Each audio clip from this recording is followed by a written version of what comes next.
going to preheat our oven to 400.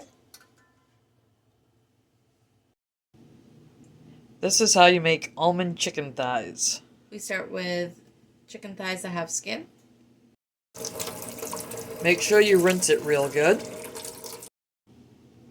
This is what we use to coat the chicken thighs. We pour it into a dish. We wrap the pan in tinfoil, and then we put this rack down so all the fat can drip down onto the pan and not stay on the chicken to keep it nice and crispy. Now for the fun part. We take a chicken, and we dip it in the almond. And we coat every nook and cranny of it. We like to have crunchies on top, so we use the rest of the almond flour and stick it on top so it's even crunchier. They are all ready. Time to bake them for 45 to 50 minutes.